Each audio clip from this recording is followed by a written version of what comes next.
तो the industrial revolution से start करना है, ठीक है। Now if you see the beginning of the industrial revolution is believed to be 1750 CE या AD 1850 तक। हमने पढ़ा था पिछले लेक्चर में कि अमेरिकन रेवोल्यूशन हुआ था 1763 से 83, ठीक है, केवल 20 साल। और is that American revolution? I will confirm that. By the way ये 100 साल चला था इंडस्ट्रियल रेवोल्यूशन 1750 से लेके 1850 तक। Now it started in England, और उसमें भी कौन से शहर से स्टार्ट हुआ था तो वो देख लेना। And the basic intention of industrial revolution is changes in the production system, changes in the production system. A man named Brindley built the canal from Manchester to Worsley. ये इनका नाम इंपॉर्टेंट इसलिए आता है, कई बार डायरेक्टली पूछ लेते हैं Brindley. So he was the man who built a canal from Manchester to the place called Worsley. इन दोनों का नाम, नेम ऑफ द प्लेसेस भी याद होना चाहिए। मैनचेस्टर से स्टार्ट किया और वॉर्सले तक बना दिया। क्या बना दिया? कनाल बना दिया, ठीक है। कनाल बना दिया किसने? बाइंडली नामक व्यक्ति ने। एक्चुअली ब्राइंडली, ठीक है, ये सही स्पेलिंग ब्राइंडली है, BRINDLEY, ठीक है, Brindley. The author of the book the wealth of the nations is Adam Smith, and Graham Bell invented the telephone in 1876। Now you can see ये ऑलमोस्ट इंडस्ट्रियल रेवोल्यूशन जब ख़त्म हो गया था उसके भी बाद बना था ये 1876 में, ठीक है। ग्राहम बेल ने टेलीफोन बनाया। The safety coating was safety coating पता नहीं क्या है, हम्फ्री डेवी ने ये इन्वेंट किया था। The term industrial revolution was first used by the French socialist leader Blanqui, ठीक है। अब ये ईयर नॉट इम्पॉर्टेंट, बट ये इनका नाम इम्पॉर्टेंट है। ये कोई व्यक्ति हैं, ब्लैंकाई या ब्लैंसाई, जो भी प्रोनाउंस करना चाहो। He was the first person to use this term called industrial revolution. So the term industrial revolution was first used by a French socialist leader called Blanquy. So Blanquy was a French socialist leader who was the first person to use the term industrial revolution. Now 1829 में George Stephenson began the era of rail transport by driving a train between Liverpool to Manchester at a speed of 16 miles per hour with his own engine. तो George Stephenson का नाम याद रखना है। इन्होंने वो पहला प्रयत्न किया था, अपना खुद का एक इंजन था इनके पास, और उन्हीं देखा देखी फिर एक era of rail transport system develop कर दिया गया था। उन्होंने अपना इंजन चलाया था लिवरपूल से लेके मैनचेस्टर तक at a speed of 16 miles per hour with his own engine. A civil war, also called as the Great Rebellion, 1642 to 1651, broke out in England in 1642 during the reign of Charles I. This civil war lasted for 9 years. तो इसमें ये पूछते हैं कि ये civil war कब से कब तक चली थी? 1642 से 1651, मेरे ख्याल से वही जिसके बाद फिर वो फ्लिप हो गया था, डार्क एजेस ख़त्म हो गई थी, ठीक है। तो this was during the regime of which king? Charles one, the Prince Charles one, ठीक है, चार्ल्स वन। इनके समय ये सिविल वॉर हुई थी, इंग्लैंड में हुई थी, ठीक है। Now King James two had to lose the throne due to glorious revolution. अब ये 1688 को ग्लोरियस रेवोल्यूशन बोलते हैं, और ग्लोरियस रेवोल्यूशन बोलते हैं 1688 को। और इसमें कौन इम्प्लिकेट हुआ था? जेम्स सेकंड, ठीक है। James second is related to the one who lost in the glorious revolution. I think this also took place in England. Now glorious revolution is also called as bloodless revolution because in this revolution not a single drop of blood of a person from any side came out, and it was only by demonstration and conversation that the revolution became successful, ठीक है। Now this revolution occurred when Emperor James II challenged the supremacy of the parliament. War of the Roses took place in England, ठीक है। War of the Roses took place in the England. तो ये भी एक famous battle है, War of Roses। ये पूछ सकता है कि कहाँ हुई थी, तो ये भी इंग्लैंड में हुई थी, ठीक है, इंग्लैंड में। There was a 100-year war between England and France, ये तो हम लोग जानते हैं। आफ्टर द ग्लोरियस रेवोल्यूशन, जो कि 1688 में हमने अभी देखा, जिसमें कि जेम्स टू हार गए थे, और इसको ब्लडलेस रेवोल्यूशन भी कहा जाता है। After the glorious revolution the divine rights of the king were invalidated and the era of constitutional monarchy flourished in the England. तो इसको मेरे ख्याल से ग्लोरियस से जोड़ सकते हैं हम लोग कि इस इवेंट के बाद ही ये डिविनिटी वाला जो कॉन्सेप्ट था वो ख़त्म हो गया था। 1688 glorious revolution which is also called as bloodless revolution. और इसमें जेम्स द सेकंड हार गए थे, बेसिकली हारे थे कि जीते थे? हारे थे। He had to lose the throne due to glorious revolution. और इसमें लड़ाई किसके बीच हुई थी? James the second had to challenge the supremacy of the parliament, ठीक है, इन द ग्लोरियस और also known as bloodless revolution. तो इतना मोटा मोटा ठीक है। अब स्टार्टिंग का थोड़ा सा हम बता दे रहे हैं। देखो, एक फ्रेंच सोशलिस्ट लीडर थे जिन्होंने पहली बार, ब्लैंकाई नाम था उनका, BLANCAI, ब्लैंकाई, who used the term industrial revolution for the first time. Then there was this person called Brindley, BRINDLEY. Brindley built a canal from Manchester to Worsley. Manchester to Worsley, वो भी काफ़ी important हुआ था in the context of industrial revolution, क्योंकि बिना पानी के तो प्रोडक्शन होगा नहीं। तो ब्राइंडली नामक व्यक्ति ने कनाल बनाया था मैनचेस्टर से वॉर्सले तक। और एक और यहाँ है हम्फ्री डेवी, ये कोटिंग सिस्टम बनाए थे, सेफ्टी कोटिंग। और टेलीफोन अलेक्जेंडर ग्राहम बेल बनाए थे 1876 में। और the wealth of the Nations was a book on economy which was written by Adam Smith. And then there's this person, very interesting person called George Stephenson in 1829, जिन्होंने अपना खुद का engine चलाया था मैनचेस्टर से लिवरपूल के बीच 16 miles an hour की speed पे, जिसके बाद ही देखा देखी फिर एक era of rail transport system develop किया गया था। एक सिविल वॉर हुई थी 1642 से 1651 के बीच, इंग्लैंड में हुई थी, ठीक है। और इसके बाद फिर क्या हुआ था, King James had to lose his throne due to the Glorious Revolution, which is also called as Bloodless Revolution, and he had challenged the supremacy of the Parliament. और इसी Glorious Revolution which happened in 1688, उसके बाद concept of divine rights ख़त्म हो गया था और एक constitutional monarchy start हुआ था इंग्लैंड में। Also there is this famous battle War of the Roses that also took place in England. Year देख लेना गूगल करके कब हुआ था। And there's this 100-year war between England and France, ठीक है, ये तो हम जानते हैं, मॉडर्न इंडियन हिस्ट्री में पढ़ते हैं। Now let's go to the world war one. So इसमें क्या था कि the series of secret treaties in Europe was fundamental cause of world war one, ठीक है। The series of secret treaties in Europe, ठीक है, अलायंस बन रहे थे, एक दूसरे देश आपस में सीक्रेटली अलायंस बना रहे थे, और वही कारण बन गया। और दूसरी चीज़ क्या थी, आर्म्स रेस था, ठीक है, arms race and secret alliance formation, ये दो कारण थे वर्ल्ड वॉर वन होने के। अब Bismarck the chancellor of German empire, अब ये चांसलर कब बने थे, 1871 में बने थे, लास्ट लेक्चर में पढ़ा था। Initiated the secret treaties. The world war one broke on 28th of July 1914, 28th of July 1914। अब 29th of July को नेशनल टाइगर डे पड़ता है, उसी से एक दिन पहले world war one had started in the year 1914। The assassination of the crown Prince of Austria, Austria के एक प्रिंस थे जिसका नाम था आर्च ड्यूक फर्डिनेंड, उनका असैसिनेशन हो गया था। and that proved to be the immediate cause of the First World War. In the First World War, the world was divided into two camps, Allied and Central Powers, ठीक है। अब इसमें सवाल बनता है कि Allied में कौन था। तो देखो इसमें बहुत ही आसान है। इसमें Allied Powers में देखो एक ARIE, ठीक है, हम लोग एक सन साइन होता है ना हॉरोस्कोप में, एरीज, उसमें बस लास्ट वाला S हटा दो और J लगा दो, तो मोटा मोटा तुम्हें ये सारे मिल जाएंगे।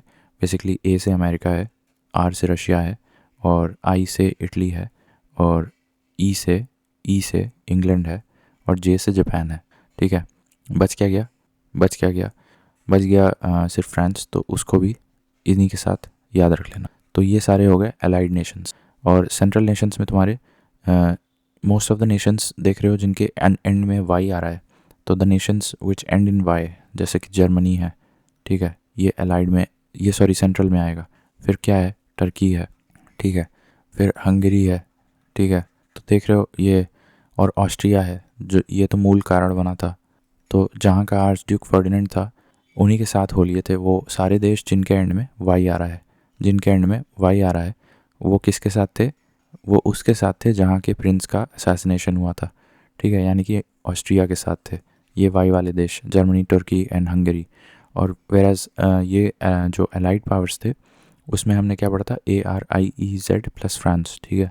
Now Germany attacked France and Russia on 1st of August 1914 and 3rd of August 1914 respectively. तो अब एक और 1st of August हमको पता है कि इसी के आसपास 1st of August को एक और घटना हुई थी इंडियन कॉन्टेक्स्ट में, मेरे ख्याल से बाल गंगाधर तिलक का या किसी का तो देहांत हुआ था, ठीक है। I think it was Lal Bahadur Shastri या फिर किसी का हुआ था, वी विल कंफर्म दैट। तो उस लिहाज से ये इंपॉर्टेंट है कि 1 अगस्त 1914 को क्या हुआ था कि जर्मन ने अग्रेशन कर दिया था पहले फ्रांस पे। 1 अगस्त को फ्रांस पे हमला किया, और 3 अगस्त 1914 जर्मनी ने रशिया पे भी हमला कर दिया। ठीक है, नाउ अभी मैंने बताया था Russia was among the allied nations along with America. Now America join the world war 1 on 6th of April 1917। Now you can see काफ़ी समय बाद लगभग। Then the president of the United States was Woodrow Wilson, उस वक्त president of America थे जब 6th of April 1917 को America join the world war, तब Woodrow Wilson president of the United States थे। Whereas Italy join the allied powers on April 1915। तो देखो धीरे धीरे जुड़ रहे हैं। ठीक है, तो ये भी पूछ सकता है कि इटली पहले जुड़ा या अमेरिका जुड़ा। तो पहले इटली जुड़ा था 1915 में, और 1917 में आई थिंक अप्रैल के महीने में तुम्हारे अमेरिका जुड़ गए। Now Britain join the world war 1 on 4th of August 1914। ये तो स्टार्टिंग से ही बन गया था because of Germany army entrance into the Belgium. ठीक है, now world war 1 lasted for more than 4 years and world war 1 ended on 11th of November 1918। ये date बहुत इंपॉर्टेंट है। ठीक है, तो स्टार्टिंग कब होती है? 1 अगस्त 1914 को होती है। ठीक है, और एंड कब होता है? 11th of November 1918। ठीक है, 1918 को ये वर्ल्ड वॉर 1 ख़त्म होती है। After world war 1 the treaty of Versailles was signed with Germany on 20th of June 1919। ये डेट भी इंपॉर्टेंट है, 20th of June 1919। ठीक है, इस समय ट्रीटी ऑफ वर्साइल्स साइन की गई जर्मनी के साथ। The Paris peace conference began in January 1919 with US president Woodrow Wilson, UK prime minister Lord George and French prime minister, अब इनका नाम कोई नहीं जानता है, minister George Clemenceau taking the lead. अब इन्होंने ऐसी ट्रीटी बनाई कि बहुत ह्यूमिलिएटिंग थी जर्मनी के लिए। The real results of the first world war, the development of liberalism and democracy and the establishment of the league of Nations. तो ये league of Nations world war 1 का मतलब आउटकम था। ठीक है, और दूसरी चीज़ क्या थी? लिबरलिज्म एंड डेमोक्रेसी का थोड़ा थोड़ा कॉन्सेप्ट आ रहा था। The first council meeting of the League of Nations was held on 16th of January 1920 and the first meeting of the Assembly of League of Nations took place on 15th of November 1920। मोटा मोटा दोनों ही 1920 में बैठक हुई थी, पहली किसकी? League of Nations की, और दूसरा क्या था? The first council meeting of the league of Nations was held on 16th January 1920 and first meeting of the assembly of the league of. ठीक है, तो एक काउंसिल थी, इस लीग ऑफ नेशंस में 2 संस्थाएं थी, एक काउंसिल था, ठीक है, और एक क्या था? एक असेंबली था। तो ये 2 चीज़ें थी, और दोनों ही की मीटिंग 1920 में हुई थी। ऑलराइट, तो ये हो गया वर्ल्ड वॉर 1। अब इसके बाद जो है ये नेशनलिज्म इन जर्मनी कैसे हुआ था? अब देखो, तो पहले 1870 के पहले की बात है कि Germany was a country of disciplined persistent hard working people of Nordic Teuton species. Nordic Teuton species ये लोग रहते थे जर्मनी में 1870 से पहले। ठीक है, 71 में तो Bismarck became the chancellor of Germany. But अब ये Teuton species, Nordic Teuton species, they were divided into many small states, princely states and territories. Napoleon Bonaparte was a major contributor to the rise of German nationalism. He organized 200 German states into the Rhine Union of 39 states। इस पे भी सवाल बनता है, Napoleon Bonaparte ने कितने German states को, 200 German states को यूनिफाई करके एक राइन यूनियन बना दिया 39 स्टेट्स में।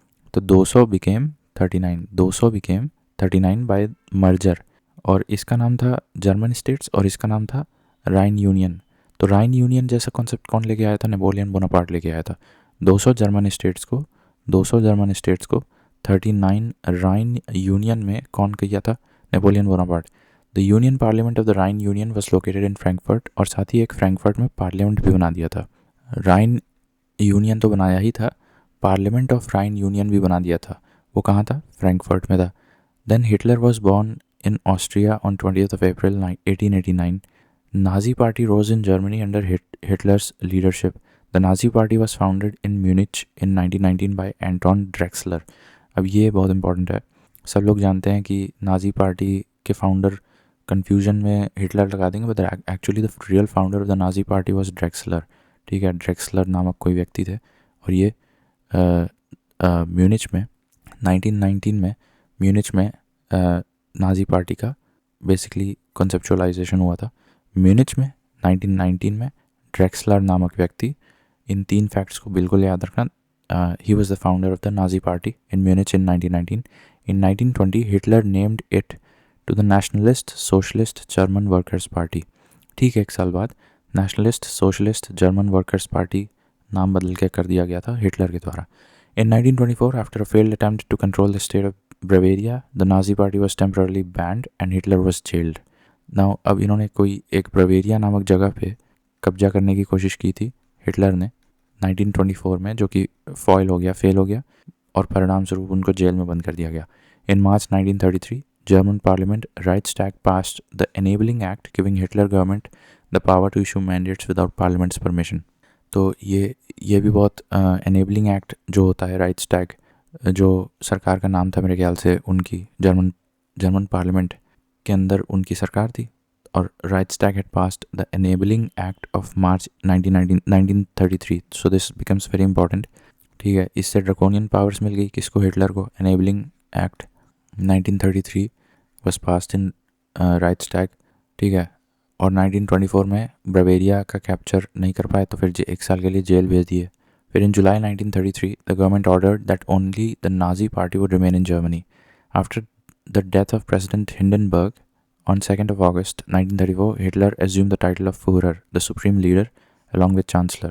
अब देखो, आफ्टर ये इनके मरने के बाद ही वो मतलब इतना कदम उठा पाए. 2nd of August 1934. After the death of President Hindenburg on 2nd of August 1934, he assumed the title of Führer and the Chancellor.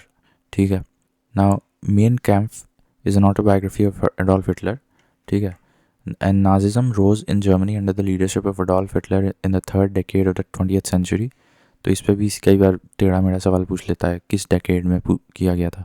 तो it was the third decade of the 20th century and the establishment of the Third Reich. Third Reich was the logical culmination of all the German history and philosophy. Third Reich भी पूछते हैं कि Third Reich किस जगह से related है, यही पूछ लेगा तो जर्मन हिस्ट्री एंड फिलोसफी से रिलेटेड है. Hitler became Chancellor of Germany in January 1933. Specially after the death of president Hindenburg. हमने यहाँ बताया था. ठीक है, यहाँ पे देखो इनकी डेथ हुई थी, हिंडनबर्ग की कब डेथ हुई थी? इनका डेथ हुआ था 2nd of August 1934 को. Hitler after that assume the title of Fuhrer and along with the chancellor. तो चांसलर तो पहले ही बन गए थे जनवरी 1933 में. Hitler had become the chancellor of Germany in January 1933 and contemporary to the president Hindenburg. Austria was the first victim of Hitler's expansionist policy. ठीक है, तो ये भी बहुत इंपॉर्टेंट पॉइंटर है. Hitler said there should be no hesitation in lying if the lie that uttered is effective. अब ये एक बहुत ही अजीब सा स्टेटमेंट हिटलर बोलता है कि there should be no hesitation in lying if that lie which is uttered is effective, and it appears to be true I think. So Hitler committed suicide on 30th of April 1945. The symbol of Hitler's Nazi party was swastika. तो ये तारीख भी important है, 30th of April 1945. ठीक है, इसमें इन्होंने अपने आप को ही उड़ा दिया. तो इस लेक्चर में इतना ही रखते हैं. फिर राइज ऑफ फासिज्म हम लोग, तो ये तो नाजिज़म था, अब फासिज्म हम अगले में देखते हैं. ठीक है, और फिर जापानीज़ इम्पीरियलिज्म है. ये दोनों हो जाएगा, उसके बाद World War II भी उसी में कर लेंगे.